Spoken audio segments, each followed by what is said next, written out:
Good morning students. Tagore children academy Surajgarh की online class में आपका फिर से स्वागत है। अपन देख रहे थे 10th क्लास में कवि देव के बारे में। अपन दो इनके सवैये जो थे उनका सरलार्थ अपन देख चुके थे। अब इनका जो शेष जो बचा है कवित्व, उसमें क्या कुछ इन्होंने बताने का प्रयास किया है।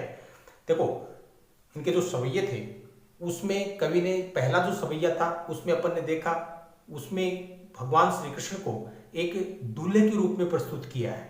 उसको किस प्रकार से सजाया गया है कवि ने, उसकी उनके जो सौंदर्य जो है ना, उनके जो सौंदर्य है उसको बहुत ही स्वाभाविक और बहुत ही अलंकारिक शैली में जो है वो चित्रित करने का प्रयास किया है कि किस प्रकार से उनके पैरों में पाजेब की जो ध्वनि है वो सुनाई देती है, उनके कमर का जो बंध है, कमर का जो आभूषण है उसकी मधुर ध्वनि सर्वत्र जो है वो सुनाई दे रही है। उनके गले पर फूलों की माला जो है वह सुशोभित हो रही है। उनके सांवले जो शरीर है उसके ऊपर पीला जो वस्त्र है, पीतांबर, वो शोभायमान हो रहा है। तो बहुत ही स्वाभाविक जो चित्र है वो भगवान श्री कृष्ण का प्रस्तुत किया है और उनको एक ब्रज के दूल्हे के रूप में कवि ने यहाँ पर क्या किया है, प्रस्तुत किया है। दूसरा जो सवैया देखा अपन ने, दूसरे सवैये में कवि एक गोपी की वेदना को, एक गोपी की चित्रण को, मन दशा को क्या कर रही है, चित्रित करने का प्रयास किया है। वो कह रही है कि मेरी जो आंखें हैं ना, उनकी जो दशा है वो किसके जैसी हो गई है,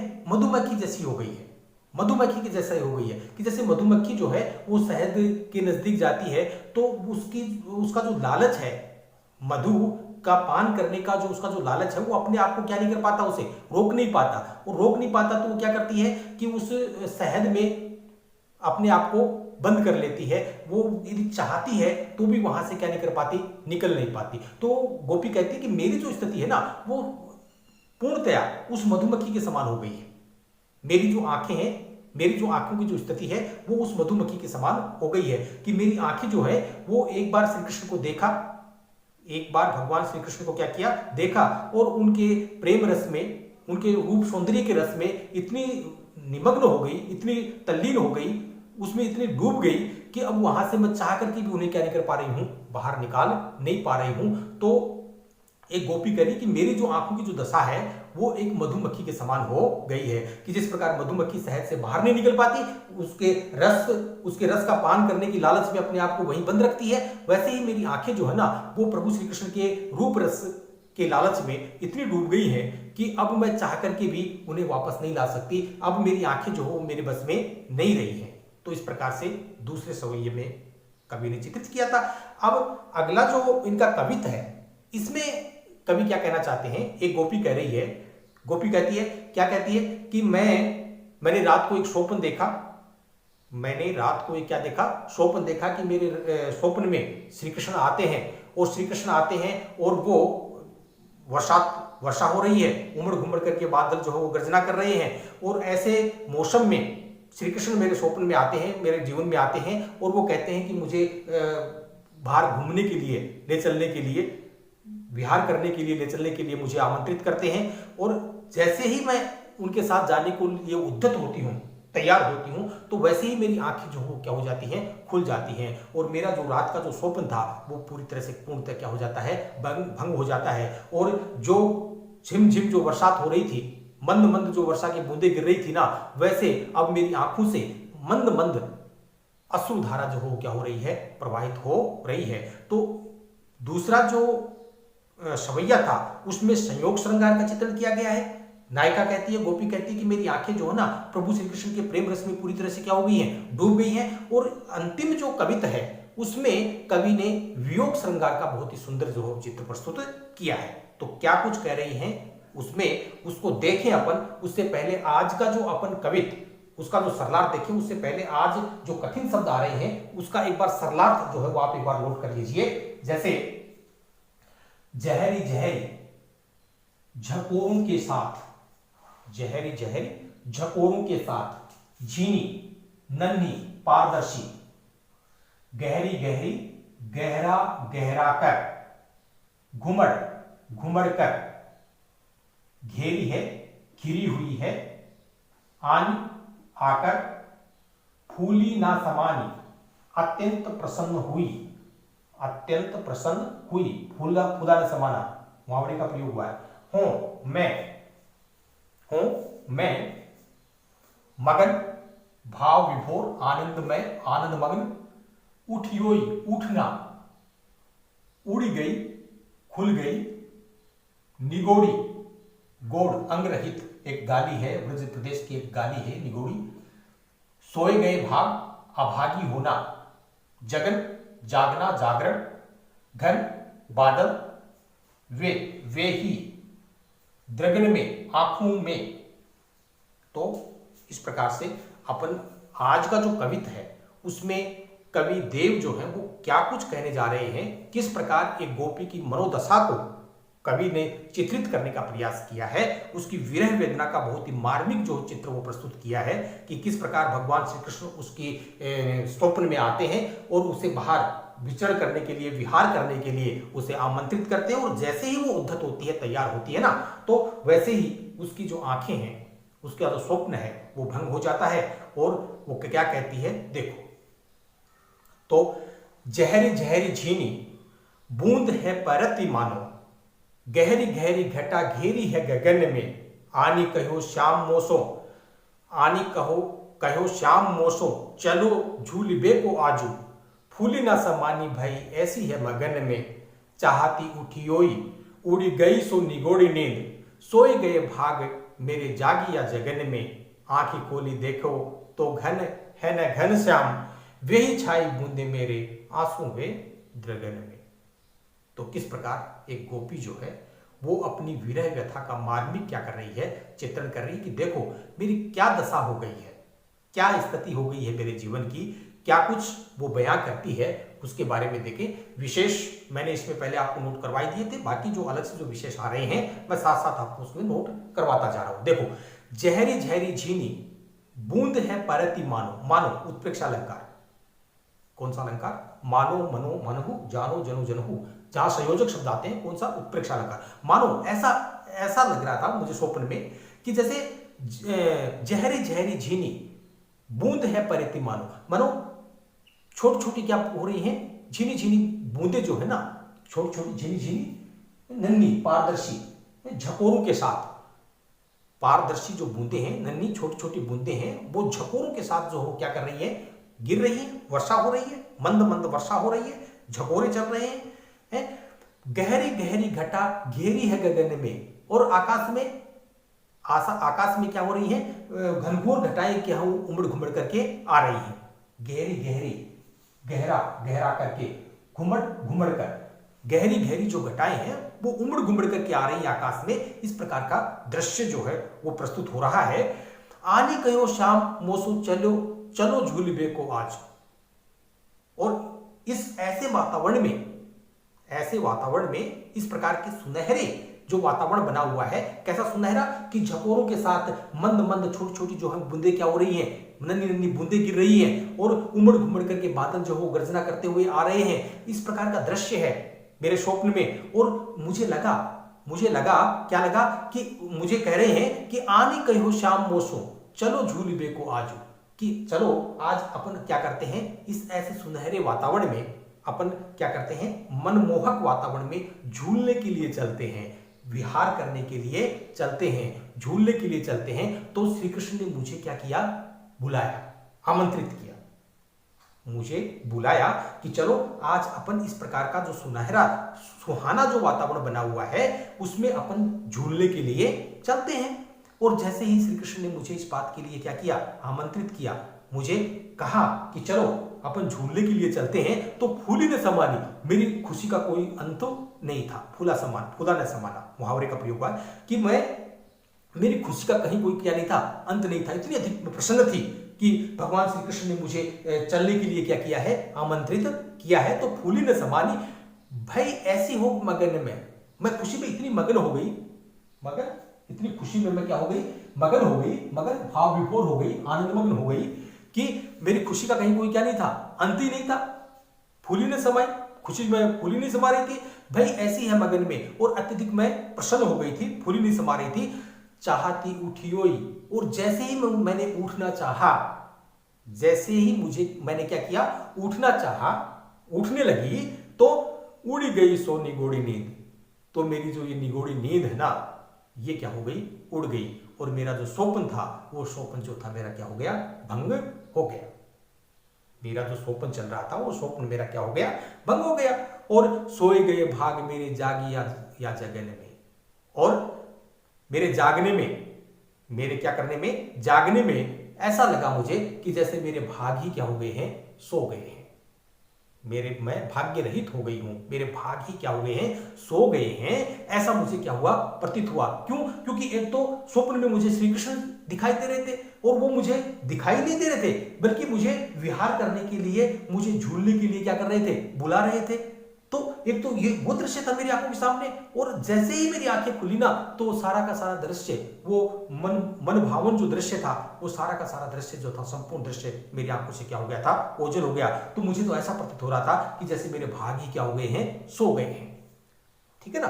तो सो गए भाग मेरी जागी या जगन में, आंखें खोली देखो तो घन है न घन श्याम। और जैसे ही मेरी आंखें खुली, जैसे ही मेरा स्वप्न भंग हुआ, और जैसे ही मेरी आंखें क्या हुई, खुली, तो देखा कि मैं न तो कोई घन है, न तो कोई बादल है, और न ही क्या है वहां पर घनश्याम है। न तो वहां श्री कृष्ण है और न ही बादल है। तो ऐसा लगा कि जैसे मेरे तो भाग ही क्या हो गए हैं, सो गए हैं। वे छाई बूंदे मेरे आंसू है भेद्र वगैरह में, और वो बूंदे जो आकाश में एक तो गिरती हुई मुझे क्या हो रही थी, दिखाई दे रही थी, झकोरों के साथ मंद मंद क्या हो रही थी, बूंदे गिरी थी। वही आंखें अब मंद मंद मेरी किससे गिर रही थी, आंखों से गिर रही थी। अर्थात मेरा जो सारा जो सुख था, वो सारा जो सुख था, वो सारा का सारा क्या हो गया था, संपूर्ण सुख जो था वो गायब हो गया था। पल भर में मेरे को वो दृश्य दिखाई दे रहा था कि जिसकी मैंने कल्पना भी नहीं की थी। इतना सुंदर दृश्य मुझे क्या हो रहा था, दिखाई दे रहा था। मेरी सारी इच्छाएं जो थी वो क्या हो रही थी, पूर्ण हो रही थी। पर वो एक पलक झपकते ही, जैसे ही मेरी आंखें खुली ना, तो वैसे ही मैं यथार्थ में आते ही मेरी वो सारी की सारी जो दृश्य है, सारी की सारी जो इच्छाएं हैं, वो अपूर्ण रह गई। तो वियोग श्रृंगार का बहुत ही स्वाभाविक चित्रण जो है इसमें देखने को मिलता है। इसमें यदि हम देखें तो जहरी जहरी झीनी, गहरी गहरी में अनुप्रास अलंकार आप कर सकते हो। पुनरुक्ति प्रकाश अलंकार भी जहरी जहरी और गहरी गहरी एक शब्द की उसी अर्थ में आवर्ती हुई है, तो पुनरुक्ति प्रकाश अलंकार भी आप इसमें कर सकते हैं। ठीक है ना? पहले में मैंने बताया आपको उत्प्रेक्षा अलंकार था ही पहली पंक्ति में। ठीक है, उड़ी गई नींद निगोड़ी, इसमें मानविक अलंकार भी किया जा सकता है। और इस प्रकार से फूली ने समाना भय गगन में मुहावरों का सुंदर प्रयोग इसमें देखने को मिलता है। तो ये इसके विशेष हैं। ये आपका देव के ऊपर जो 3 पद्य दिए गए थे, जिसमें 2 तो सवैये और 1 कवित, ये आपका अध्याय जो है वो यहां पर पूर्ण होता है। ठीक है ना? बहुत ही सीधी सरल बात थी। पहले में श्री कृष्ण को एक ब्रज दूल्हे के रूप में प्रस्तुत किया है, उनके सौंदर्य को चित्रित करने का प्रयास किया कवि के द्वारा। दूसरे में एक सखी अपनी दशा को चित्रित कर रही है कि मेरी जो आंखें हैं वो मधुमक्खी के समान हो गई हैं। मधुमक्खी जिस प्रकार शहद से आसक्त हो जाती है और अपने आप को वहां पर बांध लेती है, वो चाह करके भी वहां से क्या नहीं कर पाती, निकल नहीं पाती। तो मेरी स्थिति भी उसके समान ही हो गई है। मैं चाह करके भी अपनी आंखों को अब वापस लौटा नहीं पाती हूं। वो पूरी तरह से उसमें प्रेम रस में क्या हो गई है, डूब गई है। और तृतीय जो कवित है, उसमें कवि ने क्या बताने का प्रयास किया, एक सखी कह रही है कि मेरे को आज स्वप्न में बहुत ही सुंदर स्वप्न दिखाई दिया।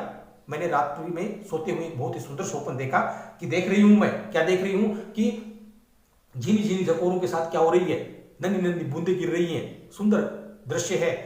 घटाएं, घनघोर घटाएं गर्जना कर रही हैं, वर्षा कर रही हैं। और इस प्रकार का दृश्य बना हुआ है कि वहां तुरंत इस मनमोहक दृश्य में वहां श्री कृष्ण आते हैं मेरे स्वप्न में और मुझे झूलने के लिए मुझे आमंत्रित करते हैं, बुलाते हैं। और जैसे ही मैं तैयार होती हूँ, उद्धत होती हूँ उनके साथ चलने के लिए, मेरी आंखें क्या हो जाती हैं, खुल जाती हैं। और फिर देखती हूँ कि वहां पर न तो घनश्याम है और न ही बादल है। तो मेरे को तो ऐसा लगा कि जैसे मेरे भाग्य ही क्या हो गए, सो गए हैं। तो अब तो जैसे बादलों से जो वर्षा हो रही थी, अब मेरे नेत्रों से क्या हो रही है, वर्षा हो रही है, मेरे आंखों से अश्रुधारा प्रवाहित हो रही है। तो इस प्रकार वियोग श्रृंगार का सुंदर चित्र इसमें देखने को मिलता। बहुत ही सहज सरल बातें इसमें देखने को मिली। अब देखो इसमें क्या करना है, आपको क्या क्या याद करना है। एक तो पाठ परिचय जो है वो आपको याद करना है कि इसमें क्या बताना है। तीनों पदों का, तीनों जो पद है ना, उनका भावार्थ आपके कंठस्थ होना चाहिए। पहले पद में क्या बताया गया कवि के द्वारा, दूसरे पद में क्या बताया, तीसरे में क्या बताया, तो इनका भावार्थ जो है वो आपके कंठस्थ हो।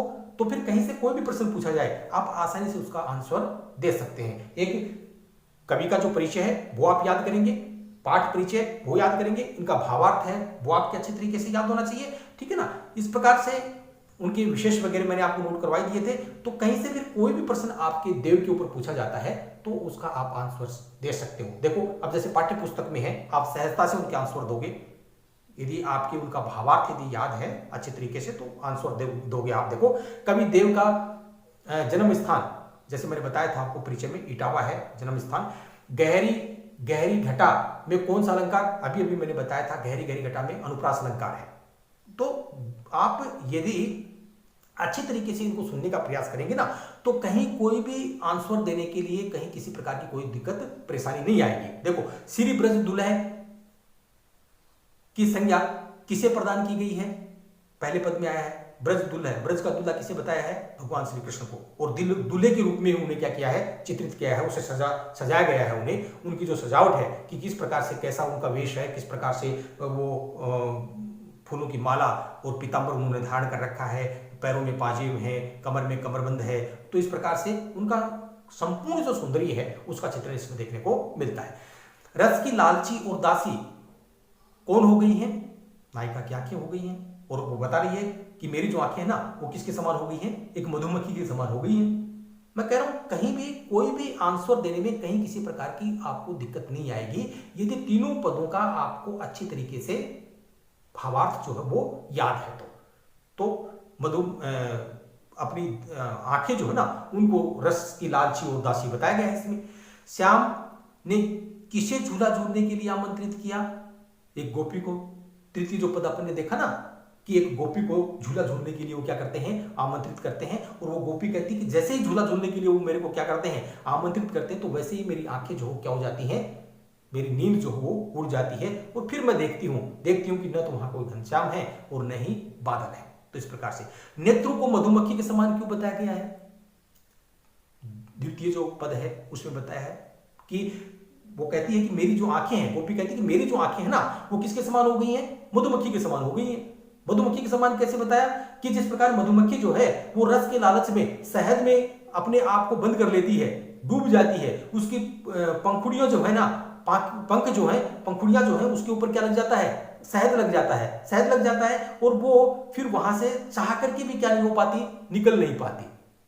वो चाहती है निकलने के लिए, छटपटाती है, पर जितनी छटपटाएगी, जितनी बाहर निकलने का प्रयास करेगी, उतनी और अधिक उसमें क्या होती जाएगी, डूबती चली जाएगी। तो वो कहती है कि मेरी जो आंखें ना उसकी स्थिति जो किसके समान हो गई है, मधुमक्खी के समान हो गई है, कि जैसे ही मैंने श्री कृष्ण को देखा ना तो उसके रूप रस के लालच में मैं इतनी तल्लीन हो गई, इतनी डूब गई कि मेरी आंखें जो हो वो निरंतर क्या होती जा रही हैं, धंसती ही जा रही हैं। मैं प्रयास करती हूं उन्हें बाहर निकालने का, पर वो निकल नहीं पा रही, बल्कि और अधिक उसमें क्या होती जा रही हैं, डूबती जा रही हैं। तो बहुत ही सुंदर इसमें चित्रण किया गया है। नायिका के भाग क्यों फूट गए या क्यों सो गए, नायिका के भाग, वो कहती है ना, नायिका तृतीय में बहुत ही सहज सरल तरीके से बताया है कि नायिका कहती है क्या कि जैसे ही मैं एक स्वप्न देख रही थी, क्या देख रही थी, उस स्वप्न में कितना सुहाना वातावरण बना हुआ था, इस प्रकार का वातावरण बना हुआ था, कैसा कि घनघोर घटाएं जो वो छाई हुई हैं, बादल उमड़ घुमड़ करके आ रहे हैं, और मंद मंद वर्षा हो रही है, झकोरों के साथ वर्षा हो रही है, और ऐसे दृश्य में, ऐसे मनभावन दृश्य में भगवान श्री कृष्ण जो है वो मुझे क्या करते हैं, झूलने के लिए आमंत्रित करते हैं।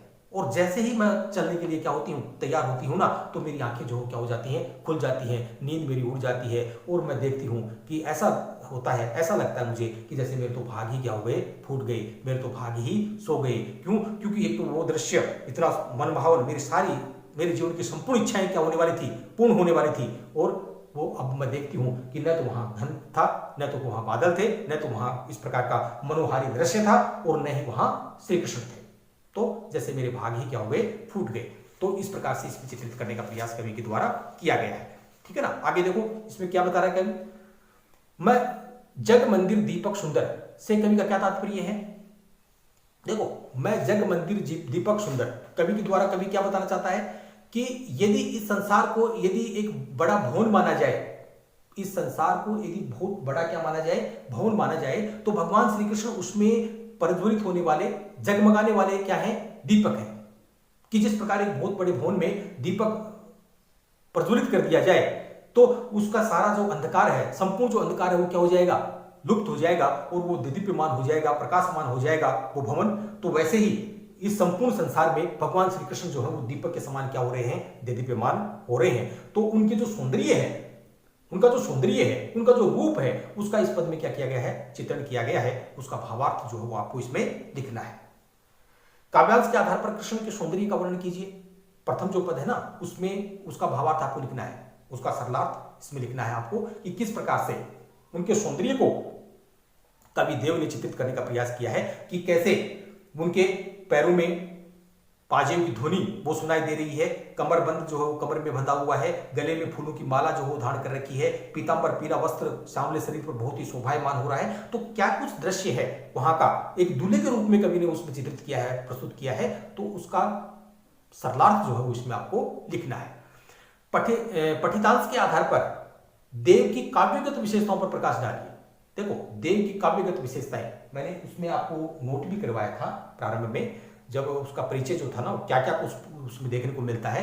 तो यदि भाषा के बारे में यदि देखें तो भाषा की मैंने नोट करवाया था कि साहित्यिक ब्रज भाषा के साथ साथ इसमें संस्कृत के तत्सम, प्राकृत, अपभ्रंश के जो शब्द है ना, उनका भी मिश्रण इसमें देखने को मिलता है। बहुत ही भाषा जो है वो भाव संप्रेषण में पूर्णतः क्या है, सक्षम है। इस प्रकार की बातें मैंने आपको नोट करवाई थी। तो काव्य शैली यदि देखें तो मैंने नोट करवाया था आपको कि मुक्त काव्य शैली है इसमें, और साथ साथ में रीतिकाल के कवि हैं, ये रीतिकाल के कवि है ना, तो फिर उनकी अलंकारिकता जो है, चमत्कारपूर्ण शैली जो है, वो सब विशेषताएं इसमें देखने को मिलती हैं। छंद की दृष्टि से देखें तो छंद जो है दो इसमें प्रारंभ में सवैया छंद का प्रयोग किया गया है, और फिर एक अंतिम में कवित छंद का इसमें प्रयोग देखने को मिलता है। अलंकारों की दृष्टि से देखें तो साथ साथ मैंने नोट भी करवाए हैं, इसमें अनुप्रास है, उपमा है, रूपक है, उत्प्रेक्षा है, ये इस प्रकार के अलंकार जो है, मानवीकरण है, इस प्रकार के अलंकार इसमें देखने को स्वाभाविक रूप से उनमें चित्रण किया गया है। रस की यदि देखें तो रस मैंने बताया था आपको कि रस के दोनों पक्ष, संयोग श्रृंगार भी और वियोग श्रृंगार, दोनों का एक बहुत ही सुंदर परिपाक इसमें देखने को मिलता है। द्वितीय जो इनका सवैया है उसमें संयोग श्रृंगार के उदाहरण देखने को मिलता है, और तृतीय जो कविता है ना इनका, उनमें वियोग श्रृंगार की, किस प्रकार से गोपी विरह व्यथा को, अपनी वेदना, अपने हृदय की जो वेदना है उसको क्या करती है, चित्रित करती है। तो इसका बहुत ही स्वाभाविक चित्रण देखने को मिलता है। तो ये आपके पाठ्य पुस्तक के प्रश्न थे। अब इसमें आपको कुछ महत्वपूर्ण जो प्रश्न है वो करने हैं। क्या कुछ करना है वो एक बार आप नोट कर लीजिए। नंबर 1 लिखें आप, काव्यांश के आधार पर, नंबर 1 जो आपको प्रश्न अपने नोटबुक में करना है, लिखो, काव्यांश के आधार पर कृष्ण के सौंदर्य का वर्णन कीजिए। कृष्ण के सौंदर्य का वर्णन कीजिए, ये करना है। नंबर 2 जो महत्वपूर्ण इसमें बनता है, पठितांश के आधार पर देव की काव्यगत विशेषताओं पर प्रकाश डालिए। जो मैंने अभी बताया आपको, देव की काव्यगत विशेषताओं पर प्रकाश डालिए, ठीक है ना। अगला लिखेंगे आप, कवि देव के जीवन परिचय पर संक्षिप्त टिप्पणी लिखिए। मेरा प्रारंभ का जो वीडियो देखोगे आप देव का, तो उसमें आपको सारा सब कुछ विवरण दिया गया है कि क्या कुछ उनका जीवन परिचय है, उसमें आप करेंगे। कवि देव के जीवन परिचय पर संक्षिप्त टिप्पणी लिखिए। अगला लिखेंगे आप, कवि देव के कृतित्व पर संक्षिप्त टिप्पणी लिखिए। पहला जो वीडियो उसमें दिया गया है कि कौन कौन सी रचनाएं उन्होंने लिखी हैं, किस प्रकार का साहित्य में उनका स्थान था, वो रीतिबद्ध जो कवि हैं, किस प्रकार से उन्होंने रीतिकाल की जो विशेषताएं उनमें देखने को मिलती है, और आचार्यत्व सिद्ध करने का, आचार्यत्व के साथ साथ कवित्व, दोनों भाव इनके देखने को मिलते हैं। तो इसमें वो सब बातें आप इसमें लिखेंगे। एक आप व्याख्या करेंगे निम्नलिखित पद्यांश की या निम्नलिखित पंक्तियों की सप्रसंग व्याख्या कीजिए। आप नोट करें, पायनी नुपुर मंजू बजे, पायनी नुपुर मंजू बजे से लेकर के धुन की मधुराई, पायनी नुपुर मंजू बजे से लेकर के श्री ब्रज दुल्ह देव सुहाई, से लेकर के श्री ब्रज दुल्ह देव सुहाई, मतलब पहला जो पद है ना उसकी आपको व्याख्या करनी है, ठीक है। ये आपका देव का जो अध्याय था ये कंप्लीट हुआ। क्या कुछ याद करना है इसमें आपको मैंने आपको बता दिया कि एक तो आप पाठ परिचय जो है वो इसमें अच्छी तरीके से याद करेंगे, कवि का परिचय अच्छी तरीके से याद करेंगे, इनके तीनों पद पहले में क्या बताया गया है, दूसरे में क्या, बहुत ही सारा इजी है, बहुत ही आसान है, पहले में क्या है, दूसरे में, तीसरे में, उनका मूल भाव जो है वो याद होना चाहिए। और फिर एक बार पाठ्य पुस्तक के जो प्रश्न जो दिए गए हैं उनको आप अच्छी तरीके से देख लेंगे और मैंने जो बताया इस प्रकार से आपको प्रश्न करने हैं। तो ये देव का आपका अध्याय कंप्लीट हो गया। इसमें कहीं से भी कुछ भी पूछा जाता है तो आप आसानी से इसमें आंसर दे सकते हो, कहीं कोई किसी प्रकार की कोई परेशानी नहीं होगी, ठीक है ना। तो बहुत बहुत धन्यवाद, आपका देव का अध्याय कंप्लीट हुआ। कल से अपन नए अध्याय जो हो शुरू करेंगे। बहुत बहुत धन्यवाद। मेरे चैनल को आप सब्सक्राइब जरूर करें और अधिक से अधिक, ज्यादा से ज्यादा बच्चों के पास में भेजने का प्रयास करें। बहुत बहुत धन्यवाद।